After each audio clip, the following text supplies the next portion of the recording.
Start. उपरोक्त नमूद आरोपीवर आरोप करण्यात आले की त्यांनी मुंबई दारूबंदी अधिनियमाचे कलम 65E अंतर्गत गुन्हा केला आहे. अभियोग पक्षाची थोडक्यात हकीकत खालीलप्रमाणे आहे.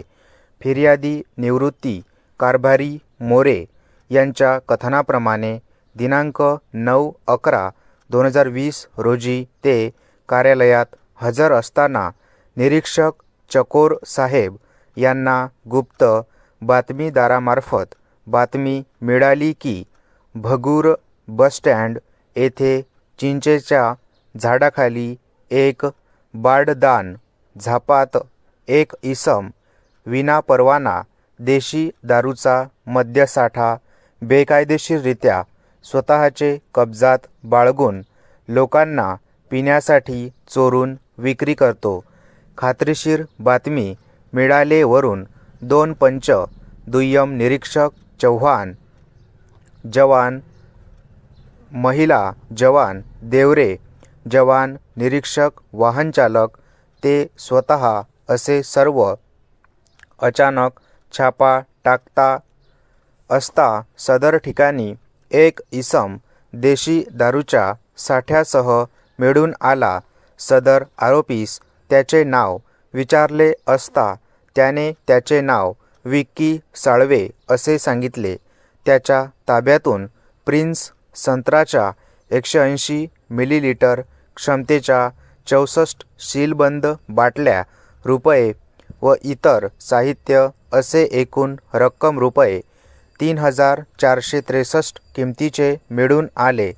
म्हणून फिर्यादीने सदर इसमावर मुंबई दारूबंदी अधिनियमाचे कलम 65E अंतर्गत फिर्याद दाखल केली. परिच्छेद.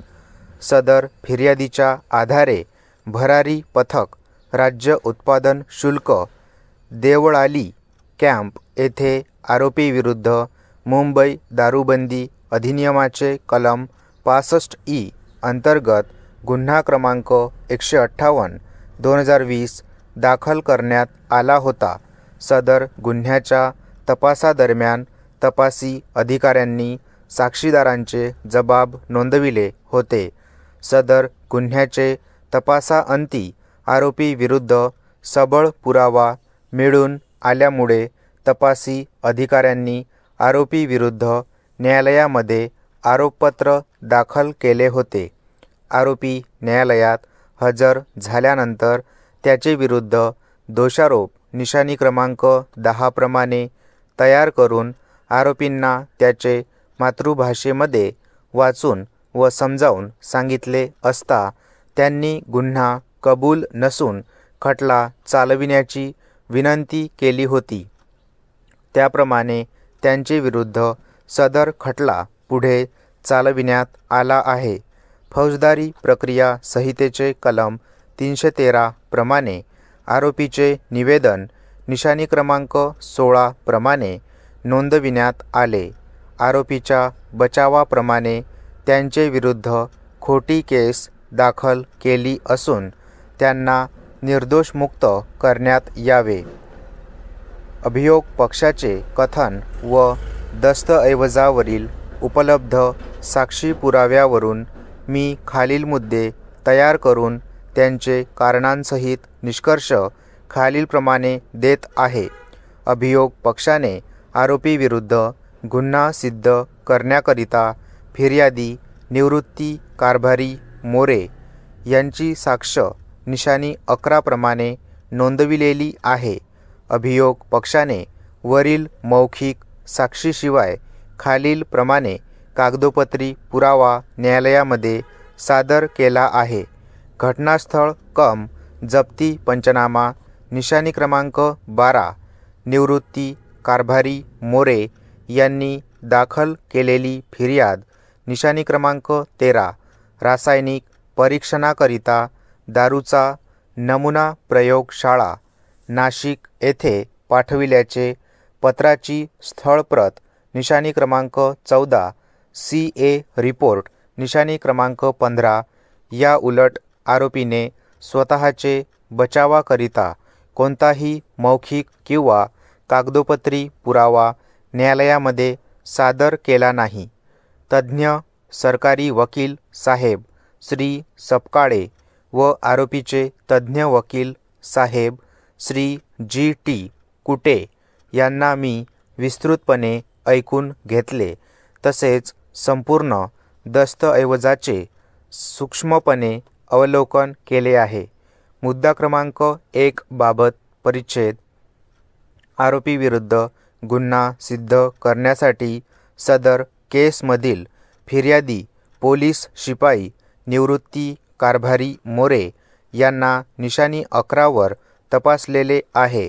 त्यांनी त्यांच्या सरतपासात असे नमूद केले आहे की दिनांक 9/11/2022 रोजी ते ड्युटीवर असताना निरीक्षक साहेब यांना बातमीदारामार्फत बातमी मिळाली की भगूर बसस्टॉप जवळ अवैध दारू विक्री करत आहे. सदर बातमी मिळाल्यानंतर ते 2 पंचांसह व इतर पोलीस कर्मचारी असे सरकारी वाहनाने घटनास्थळी पोहोचले.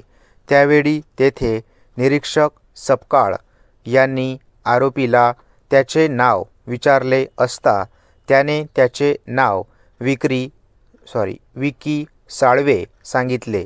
त्याची झडती घेतली असता त्याचे ताब्यातून प्रिन्स संत्राच्या 64 बाटल्या 180 मिलीलिटर क्षमतेच्या सीलबंद मिळून आल्या. सदर मुद्देमालापैकी 2 बाटल्या रासायनिक परीक्षणाकरिता काढून ती सीलबंद केली होती व इतर मुद्देमाल पुराव्याकामी जप्त केले. त्यानंतर त्यांनी आरोपीविरुद्ध फिर्याद निशाणी क्रमांक 13 दाखल केली होती. त्यानंतर जप्त केलेल्या मुद्देमालाचा पंचनामा करून जप्त मुद्देमाल व आरोपी यांना पोलीस स्टेशनमध्ये आणण्यात आले. सदर साक्षीदाराने त्यांच्या सरतपासात असे कथन केले की रासायनिक पृथक्करणासाठी वेगळ्या करून ठेवलेल्या बाटल्या सीलबंद स्थितीत म्हसरूळ येथील प्रयोगशाळेत घेऊन जाऊन जमा केल्या. त्यांनी सदर प्रयोगशाळेत ज्या पत्राद्वारे नमुने जमा केले ते पत्र ओळखले. सदरचे पत्र निशाणी 18 वर आहे. त्याशिवाय त्यांनी आरोपीसही ओळखले. सदर साक्षीदाराचा आरोपीच्या वकिलांनी उलट तपास घेतला